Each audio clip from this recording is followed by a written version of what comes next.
Today's show is all about the top free agent names in the NFL for the Cleveland Browns to target in 2026. We know what they need. We know what position groups to go after. So I'm going to give you guys all the top names that are available on today's show. I'm your host, Joey O'Donohue. Welcome into the Browns Report. And if you haven't already, hit that subscribe button. Join more than 69,000 people, a part of the Browns Dog Pound family.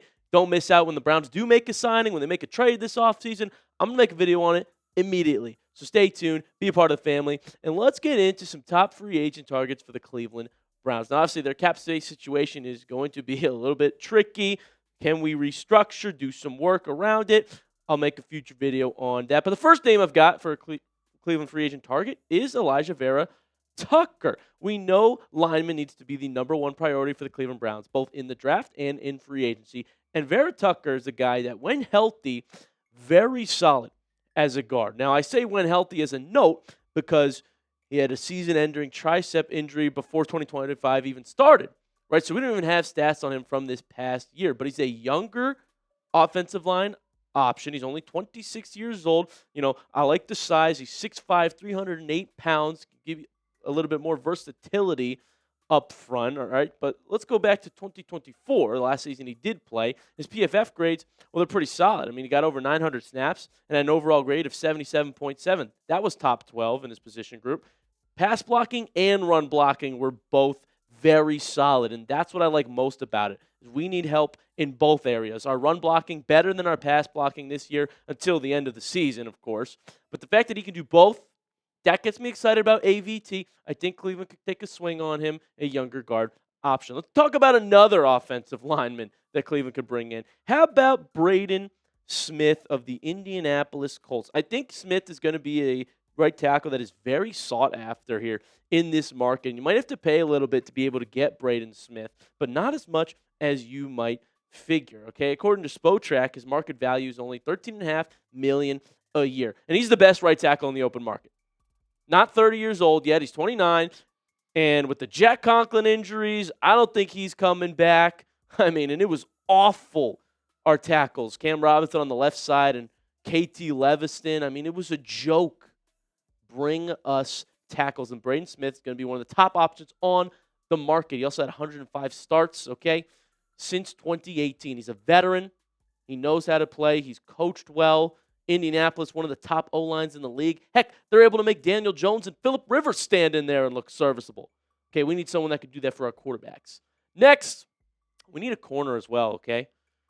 Corners. Jamel Dean is a name I really like over in Tampa Bay. What he's been able to do when he is healthy is also relatively impressive. Now, he's never played more than 15 games in a season, all right, in his 7-year career. So do keep that in mind, the injuries for Jamel Dean. But we know with Denzel Ward, our standout as well, he doesn't necessarily play every game, right? And when Ward's not in our lineup, I mean, it takes a massive hit. We need depth at the corner position. And Jamel Dean, we go right back to those numbers, Dylan. You saw the passer rating that he allowed when he was out there in 2025. I mean, only 46.9. of a passer rating. It was phenomenal. One of the top corners on the market this year. And what's that market value going to look like? $12.6 million a year probably for Jamel Dean. And the trade that Andrew Berry made to ship Greg Newsome over to Jacksonville, who, by the way, Newsome is a free agent as well. I was going to put him on this list for a quick laugh, maybe a reunion there for Cleveland. But we've got Tyson Campbell under contract. We've still got Denzel Ward for a couple years. So let's get some more depth in that room. And Jamel Dean, the numbers get even better here. 3 interceptions, 2 forced fumbles in 2025. He even got a sack, okay? Imagine it was on a corner blitz. And he's made some tackles, 46 tackles to his name in 2025. So I like him as a depth piece for Cleveland if we are to go out and sign another corner. One of the top offensive line options in the market this year actually comes from our division rival Baltimore Ravens, and that is Tyler Linderbaum, the center. I'm hearing every team in the NFL, all right, at least here at Chat Sports, all of our hosts are talking about going out and getting Tyler Linderbaum for the teams that need an offensive line because he's easily the top OL in free agency. I think he's going to get overpaid by a team here in the market, and he's a dominant run blocker. when Judkins comes back healthy, which we fully expect him to be ramped up for training camp and, hopefully week 1, we're going to need some big fellas that can block up front for him and get this yards per carry back up. It went on decline towards the end of the season. Linderbaum is the big target that can help you do that. Right now, his market value listed at about $17.7 million a year. So like I said, it's going to be pricier. He's one of the top OLs, and I think he's going to get a bigger offer from another team. But I had to bring him up as being an option from Cleveland's biggest position of need and the best option that you can get. Look at his PFF grades for 2025.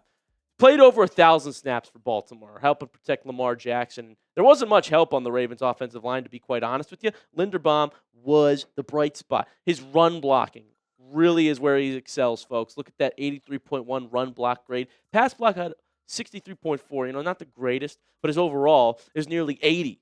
And that's why I think he's being viewed as the top OL in free agency here in this market. Now, I do think Cleveland should target, pass blockers, but he's talented. I'm not going to leave him off the list.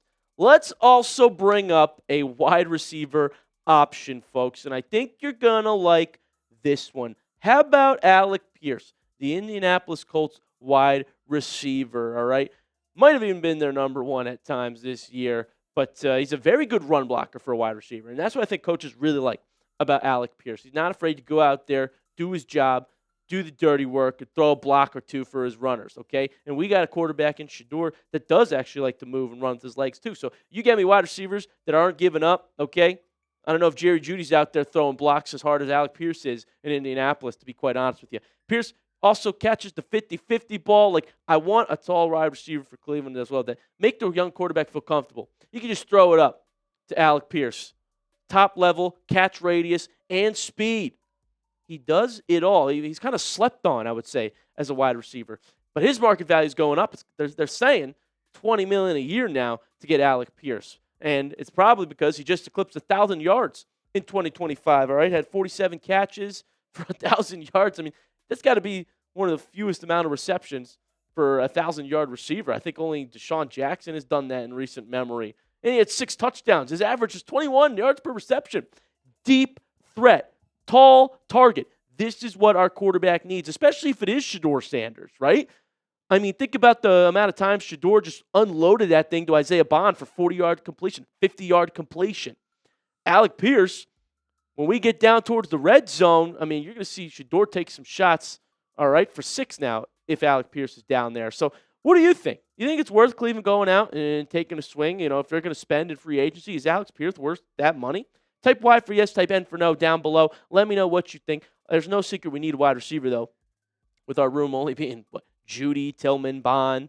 We got to get some guys. It was one of the worst units in the league this year by the numbers, and that's why on the back half of the show, I've got more wide receiver targets for Cleveland to take a look at, and we'll round out the top 10 free agent targets for the Cleveland Browns. But first, special shout-out to today's sponsor, Prize Picks.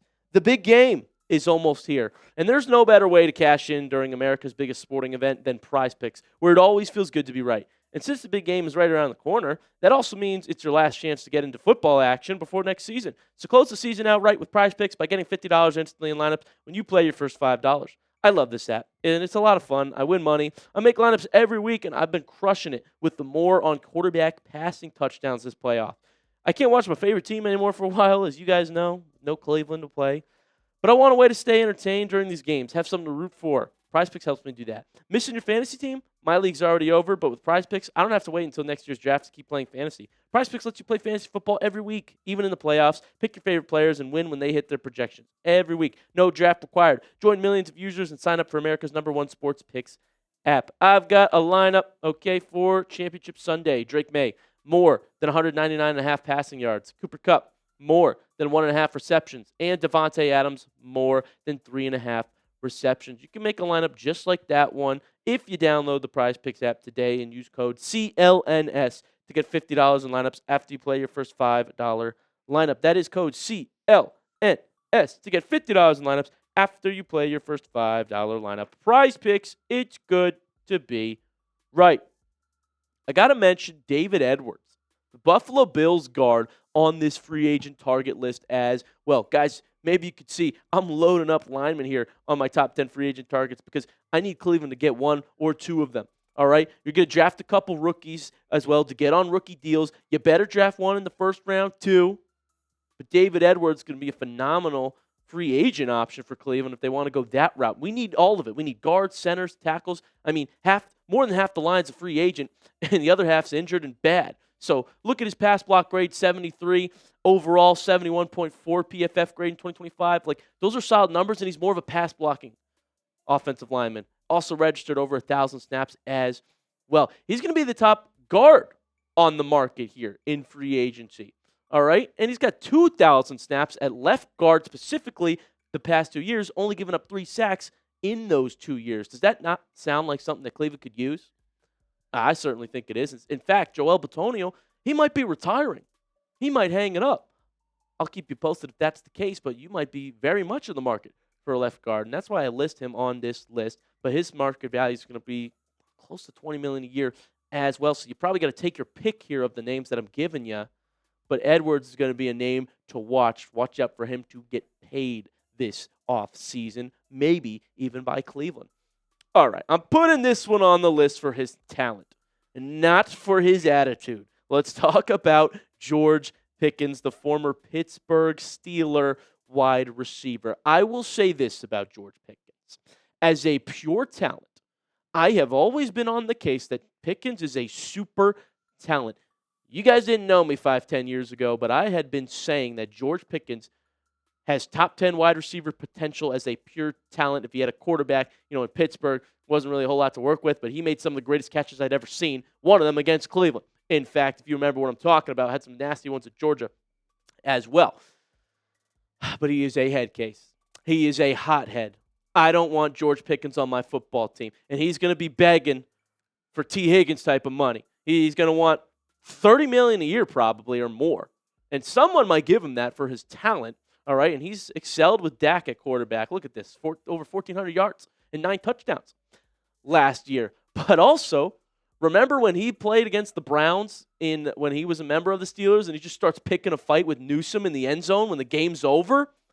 Like, dude, cool it. You talk about Jerry Jeudy being a hothead. Pickens is even worse. At least his play's better. But I don't want this sort of attitude near my football team. And I've also seen him give up on a ton of plays this year. Lack of effort. Diva. All right? Thinks he's worth it all. We don't need that. And if the Browns did go out and sign Pickens, okay, I'm not going to say it's a bad signing because guess what? He's probably the best wide receiver available in free agency this year. But for the money that it's worth and for the attitude that it comes with, I don't need George Pickens on my football team. But I'm just throwing it out there as the number 1 receiver in free agency, folks. You let me know what you think about this in the comment section. Here's a wide receiver I actually would entertain for the Cleveland Browns. How about Deebo Samuel? I think Deebo could be an upgrade to play Malachi Corley's type of role, right? Corley was drawing Deebo comparisons coming out of college, except Deebo actually excels, and Corley is a free agent this year. And in 2025, don't forget about Deebo Samuel. I think he started getting written off, right? Maybe because of some injuries and he's aging, but he still amounted 727 yards. All right, he caught 5 touchdowns over there in Washington, and he's used in the run game. We started to get tricky and run that end-around play with Corley a lot. Deebo, I think, would excel at it even more. And so if you're telling me we could get Deebo Samuel over here in Cleveland, I think that's a bit of a splash, more of a name that could be added to that wide receiver room that, like I said, needs depth, needs help. Don't sleep on Deebo Samuel being an option for the Cleveland Browns. How about another lineman for you? Connor McGovern. I mean, the Bills have had 2 phenomenal offensive linemen that are, unfortunately for them, free agents this year. They got to make a decision on to pay one of, both of, or none of them. And if you're not going to pay them, well, we'll take them. Because Connor McGovern, there's a lot to talk about with him, actually. Back-to-back solid seasons in Buffalo. Guess what? No sacks given up. 0. I mean, come on. Is that not what we need? Now, they say he's better at center than guard, but he can play right guard. He can play left guard, and I like the versatility because, like I said, we need help on every single position of our offensive line. And his market value is only about $16 million a year, which compared to some other names I've already brought up, it's not that bad. By the way, McGovern, Pro Bowler, just last year in 2024, has the 6th highest pass blocking grade amongst centers. And like I said, pass blocking's got to be a focus. We're going to need a center as well. Posick tore his Achilles. We don't even know if we're going to have him back next year. Whippler got hurt as well. I mean, we were on the third-string O-lineman for Shedeur in the final few games of the year. That's why it's the biggest priority. That's why he's one of the better names on the market. He's an agile blocker, powerful hands, very strong, and like I said, excels in pass blocking specifically. I like what he could do for the Cleveland Browns, and I have to put him on this list. Let's round out the free agent target list, and then I'll give you some honorable mentions as well with Rasheed Walker, just another younger offensive lineman, okay, playing over in Green Bay. I put him as an option because he's only 25 years old. His PFF grades maybe not as good as some of the others that I've showed you, but I think he's one that you could lock on a deal for years and help Cleveland excel at blocking up front, which is their biggest issue. I also am going to just throw out Mike Evans as a free agent. He's over 30, but he could still do it, as you can tell, as a red zone target, throw it up, make it easy, veteran wide receiver. Romeo Doubs is going to be free agent as well. He'll probably be very expensive, though, and I think Green Bay would want to retain him when possible. And finally, our old friend Kareem Hunt is a free agent, too. Not that we need a running back, but a reunion could potentially be cool. Dream big, Browns fans. Who is your number one free agent target for the Browns? Comment down below your favorite name in the comment section below. That's right. If you could pick any one of the free agents this year for the Browns to sign, who's your number one free agent target? Comment down below. Let me know, Browns fans. And as always, hit that sub button. I will update you on every player that Cleveland signs, that they cut this offseason. We got a few months to buckle up for, folks, before the next season kicks off. And I've got you covered every day, every step of the way. So subscribe to the Browns Report to hang out with me, your host, Joey O'Donohue. Appreciate you all. I'll see you next time.